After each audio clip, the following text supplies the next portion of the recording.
Hey, it's Lil D, and I'm at the Trip After Dark show. I feel like we after dark, as close as I'm sitting to you. First of all, I like that you let me put my hand on your thigh. Got it. Anyway, Tripp Fontaine, how you doing? I'm good. How are you? I'm really It's been wonderful. forever. It has Yeah, a lot of growth indeed. on both You've been out here parts. killing in Dallas, So have you? doing what I can. You're on your first tour, Absolutely. national tour. Not we just in one state. We're in other parts of the city. You around the country. I'm through there. Congratulations. Thank you kindly. What's the biggest thing you've learned on this tour so far? To trust myself. It's scary as fuck to really gamble on yourself. I know you know that. You know what Mm-hmm. I'm saying? Coming down here and because you know any new level you gotta go back to the beginning Yep. essentially. So to do it this time like out of my own pocket, it was just like, all right, it's possible, bro. A thousand You know what I'm percent. saying? With radio, this is my fifth city.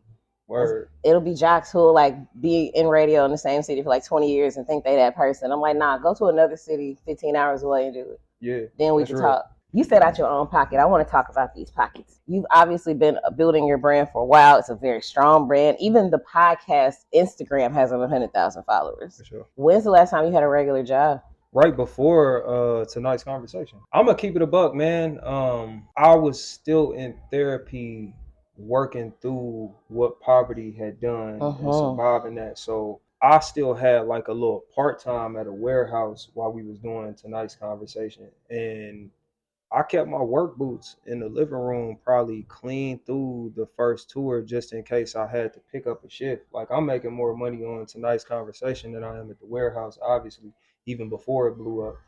But I just couldn't shake it in my head that, you know what I'm saying, that this was really gonna secure me or that it wouldn't secure me the way I needed it to. So I definitely had a job. Let's talk about the mentality of the I'm gonna keep them just in case. I equate that to people who keep that pack of noodles in a cabinet just in case. When do you get past that just in case and you really tell yourself, I don't need them? When you decide to work just as hard to make this work as you are in your mind, convincing yourself that it won't. Because nothing works unless you work it. Sure. You could have the greatest plan. You could know how to do all the things, but you gotta work it into form. You have the mentality of someone who has grown, like mentally, spiritually. You know who you are. You like who you are. You love who you are. You're very self-aware. What do you attribute the most to your growth? I actually would say the self-awareness, knowing when you're on some bullshit. Yeah. And being able to accept that, even if you can't change it right now, being able to call your bullshit some bullshit, to know that it stink, not pretend that it don't, and give other people the right and space to fuck with it or not without condemning them for not fucking with it. You know what I'm saying? So it's helped tremendously in my growth with my relationship with self as well as my relationship and how I'm able to show up for other people. You know what I mean? I feel like it takes a lot of confidence to be self-aware, to look in the mirror and check yourself. But I think it's less about confidence for me. I became self-aware through trauma. It wasn't confidence then. It was just like an awareness of the space that you're taking up and the consequences that could have. I just applied it to everything because it's almost like you critical of yourself at first. Yes. You hypercritical of yourself. Yes. And that's where the improvement comes from. It's like, I got to do better at this. I got to be better for, you know what I'm saying?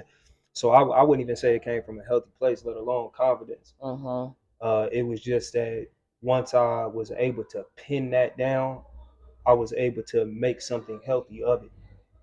And it was like, all right, I don't have to beat myself up for not being the best this or whatever. It's just like I can be healthily self-aware, fam. Like I don't have to be overly critical. I can just know that it's there. And I think that was the thing. So I had to change the language by how around how I spoke to myself. Yes. In order for the self-awareness to be healthy, in order for it to be more confidence than people pleasing, because the self-awareness can also cause you to shrink yourself, and that's what it was for me. It was like shrinking myself to fit in and make other people comfortable. Yeah. Eventually it became like, nah, this is who I am and I'm gonna show up Take it or leave it. Again, I think it was the language, if anything, where it was like, all right, nah, I'm not too much. This is just how much space I take up. And if it's not that much space over there, I'm not going over there. I always tell people I have 6'3" energy. You do, actually. You actually do. I attribute it to why I only date confident men. Anyway, speaking of which, let's talk about that. Now, I've heard you say you don't subscribe necessarily to a monogamy type situation. I'm ethically non-monogamous. Okay. Now, that does not mean that the relationship I'm in with the woman can't be monogamous. It means that if we are non-monogamous, it has rules. Okay. You feel me? The rules that she and I have to agree on, that we come up with together. If at the end we both feel satisfied by each other and don't feel the need to, then monogamy it is. Like I don't not believe in monogamy. I don't believe that a man can't be monogamous. I don't believe none of that shit, bro.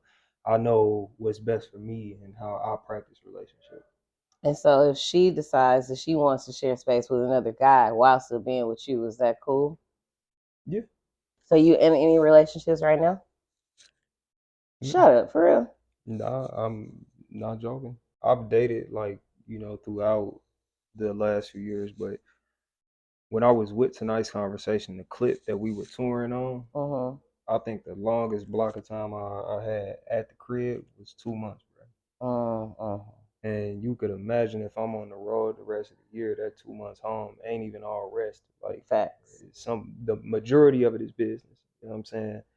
Whether it's personal business, family, more business to get back on the road. So the shorty I was seriously dating before it all popped off, we broke up right before it all popped off. And in my mind, it was like, I ain't saying fuck a relationship, but it's the career. Like the career is definitely the priority. You know what I'm saying? When you get a chance to take that leap to another level, gotta go. You gotta take that. So I'm not running from love or no shit like that, but it's grind time. Okay.